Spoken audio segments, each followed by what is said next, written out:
iya, waalaikumsalam Bu. Silakan masuk, silakan duduk. Terima kasih Bu. Iya Bu. Baik, perkenalkan ya Bu. Selamat pagi. Nama saya Bida Lutfi Anggraini. Di sini saya akan memberikan edukasi ataupun konseling tentang pembelian alat kontrasepsi ya Bu. Baik, bisa perkenalkan nama Ibu siapa Bu?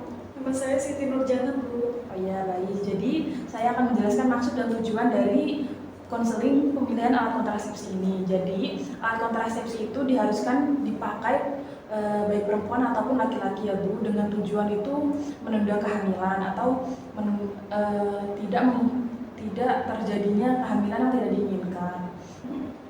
Jadi alat kontrasepsi atau dengan nama lain KB atau keluarga berencana itu tujuannya untuk menunda kehamilan ya Bu. Baik Bu. Nah, tujuannya itu agar nantinya tidak terjadi peningkatan angka kelahiran seperti itu Bu. Apakah Ibu sebelumnya sudah tahu Bu apa saja macam-macam dari alat kontrasepsi itu? Belum tahu banyak sih Bu, baru tahu suntik KB aja gitu iya. sama pil gitu ya. Sebelumnya Ibu sudah pernah memakai alat kontrasepsi atau belum ya Bu? Belum Bu. Oh belum, berarti ini baru pertama kali ya Bu? Iya. Kalau boleh tahu umur Ibu berapa ya Bu? 30 Bu. Oh. Sudah punya anak atau belum? Atau baru menikah? Baru menikah Bu. Oh iya, baru menikah. Tapi kalau bisa Ibu nanti biasanya penggunaan alat kontrasepsi itu jika sudah mempunyai anak seperti itu Bu. Oh iya. Tapi tidak apa-apa kalau misalkan Ibu ingin menunda kehamilan setelah menikah. Baik Bu. Sebelumnya ada riwayat penyakit tidak Bu? Apa penyakit keturunan atau apa? Tidak ada Bu. Oh iya, tidak ada. Nah, langsung saja ya, saya akan menyebutkan macam-macam alat kontrasepsi yang tersedia dan serta resiko ataupun keuntungan dan kerugian dalam pemakaian alat kontrasepsi tersebut. Baik Bu. Nah, yang pertama itu ada alat kontrasepsi sederhana, yaitu tanpa alat dan memakai alat. Yang kedua ada kontrasepsi hormonal, yang ketiga itu ada AKDR ataupun alat kontrasepsi dalam rahim ya Bu. Nah, yang pertama itu alat kontrasepsi sederhana ataupun tanpa alat. Contohnya itu seperti metode MAL ataupun metode amenorea laktasional atau pemberian ASI. Jadi jika ibu nanti setelah lahiran dan memiliki bayi, jadi kan ibu biasanya menyusui. Nah, itu ibu bisa menggunakan metode MAL tersebut Bu.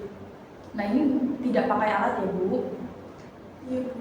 Jadi ibu bisa lakukan metode MAL ini apabila ibu menyusui secara penuh kepada bayi ibu dan bayi ibu tuh belum diberi makanan tambahan.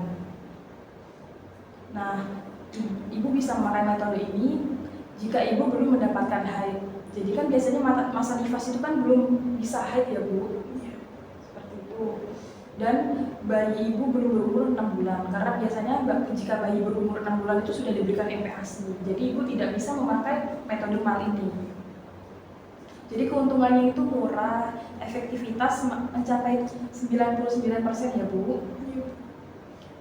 Apabila ibu belum mendapatkan haid, dan ini juga tidak perlu repot-repot datang ke tenaga medis ataupun bidan. Berarti tidak boleh ini ya mendapatkan haid ya? Iya Bu, betul. Nah, yang kedua itu ada cara pantang berkala ataupun sistem kalender. Jadi sistem kalender itu digunakan, ibu bisa melihat di kalender siklus menstruasi ataupun siklus kesuburan ibu. Jadi di mana kalau misalkan terjadi siklus kesuburan ataupun menstruasi, ibu tidak diharuskan melakukan hubungan seksual seperti itu. Iya. Yang ketiga itu ada coitus interruptus ataupun senggama terputus. Jadi ketika ibu melakukan hubungan seksual dengan suami, jadi ibu bisa spermanya suami itu dikeluarkan di luar seperti itu Bu, saat terjadi ejakulasi. Nah, jadi ibu bisa bekerja sama dengan suami untuk mengeluarkan spermanya itu di luar seperti itu Bu. Jadi ini efektivitasnya itu sekitar 90% ya Bu apabila ibu dapat bekerja sama dengan suami. Lalu ada kontrasepsi hormonal ya Bu. Jadi kontrasepsi hormonal kan ada 3. Yang pertama itu ada implan atau pemasangan susu. Jadi implan atau susu itu dengan cara memasukkan tabung kecil di bawah kulit ya Bu. Jadi ditaruh di lengan yang ibu biasanya tuh tidak sering digunakan dalam beraktivitas. Biasanya kan tangan kiri. Kalau ibu lebih sering memakai aktivitas pakai tangan kanan atau kiri? Kanan Bu. Oh iya, berarti nanti ibu bisa meletakkan atau memasukkan implan di tangan kiri ibu. Cara kerjanya itu, jadi cara kerja dari susuk itu bisa mengentalkan lendir serviks. Nah, selanjutnya itu bisa mengurangi proses pembentukan endometrium ibu. Jadi ibu sulit terjadi implantasi atau pembuahan. Jadi ketika ibu melakukan hubungan seksual lalu spermanya bisa masuk ke dalam ovum ataupun hidung telur, jadi nanti itu sulit ya Bu terjadinya pembuahan atau implantasi. Lalu selanjutnya itu menekan ovulasi atau peluruhan. Seperti itu.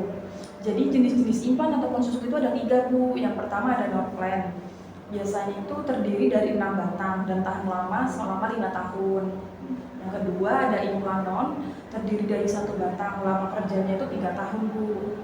Nah yang biasanya dipakai di Indonesia itu Indoplan Bu atau Jadena dan terdiri dari 2 batang. Karena kita juga kebetulan tersedianya hanya 2 batang Bu di klinik ini. Jadi nanti dipasangnya itu 2 batang ya? Iya. Itu daya tahannya berapa tahun? Kalau misalkan Indoplan atau Jadena itu 3 tahun. 3 tahun ya? Iya, yang paling lama itu Norplant 6 batang. Jadi disarankan yang 2 batang saja Bu, karena biasanya juga 2 batang yang sering dilakukan di Indonesia ini. Keuntungannya itu daya gunanya tinggi Bu, perlindungannya juga jangka panjang, lalu kesuburannya itu cepat kembali. Jadi Ibu setelah memakai susuk bisa langsung subur gitu Bu. Nah kemudiannya itu nanti Ibu akan dilakukan pembedahan kecil ya Bu, atau dirobek di bagian lengan atas Ibu. Sakit gak ya Bu? Mungkin agak sakit Bu, karena akan dimasukkan susuk di sini seperti itu, dan tidak bisa melindungi PMS atau penyakit menular seksual seperti itu.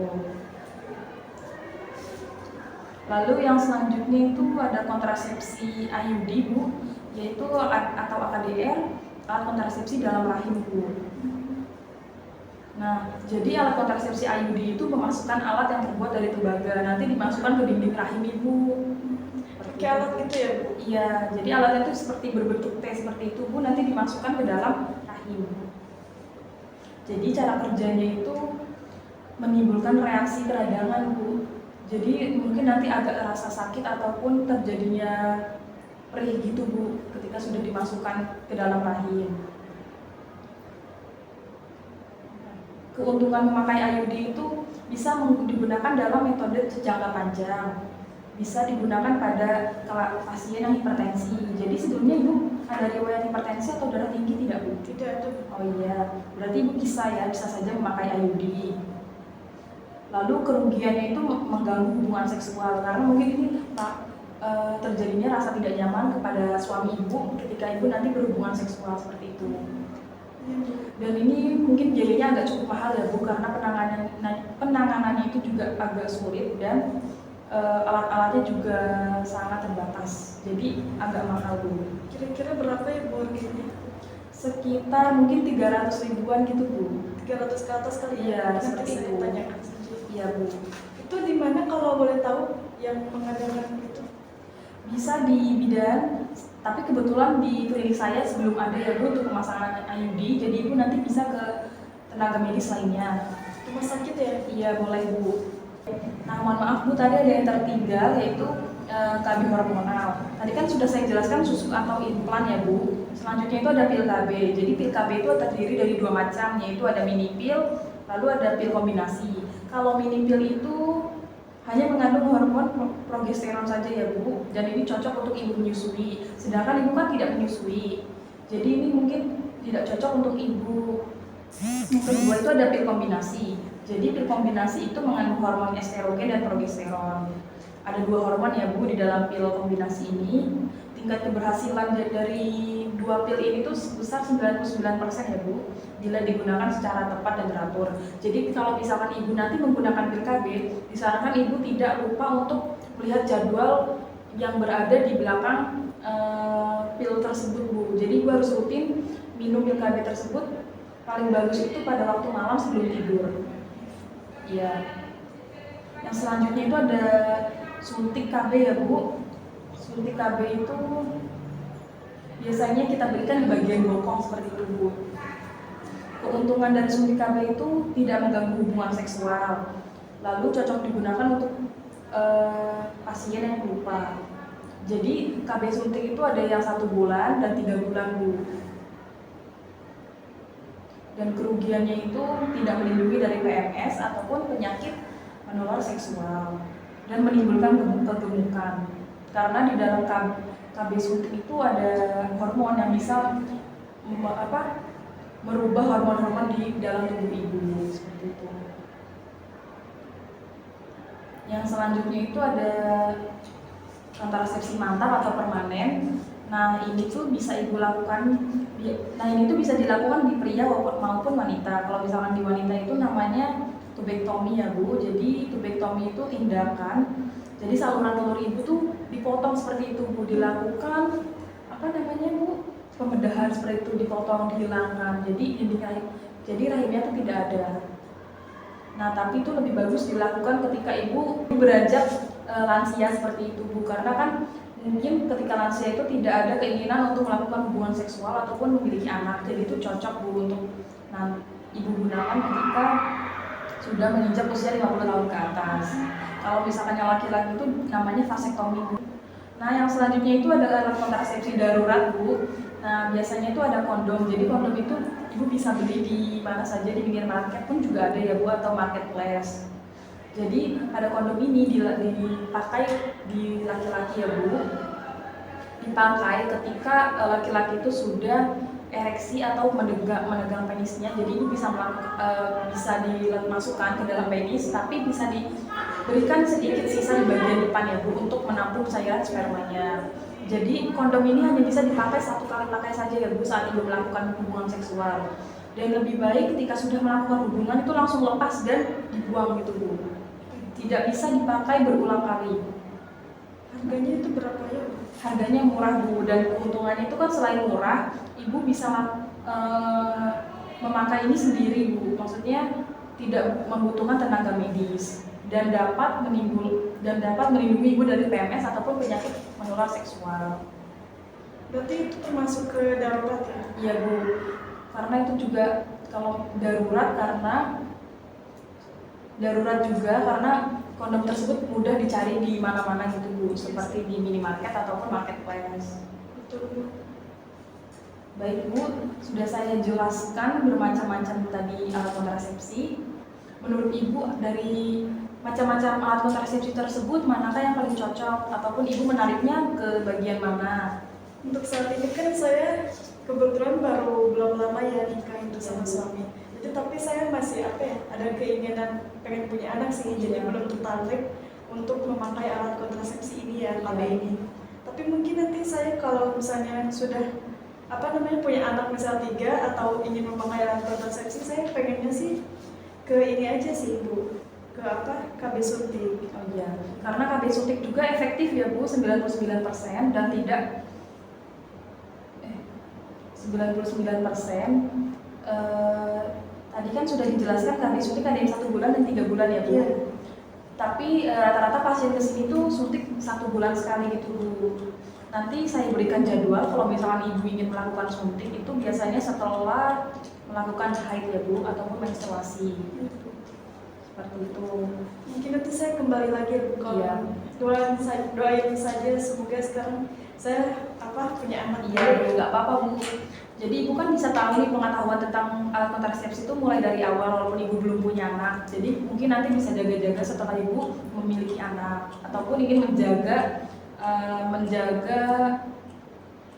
jangka umur anak ibu dari anak pertama dan ke anak selanjutnya seperti itu Bu. Apakah ibu sudah jelas Bu? Sudah jelas Bu. Coba ibu bisa jelaskan apa saja tadi macam-macamnya saja alat kontrasepsi yang sudah saya sebutkan.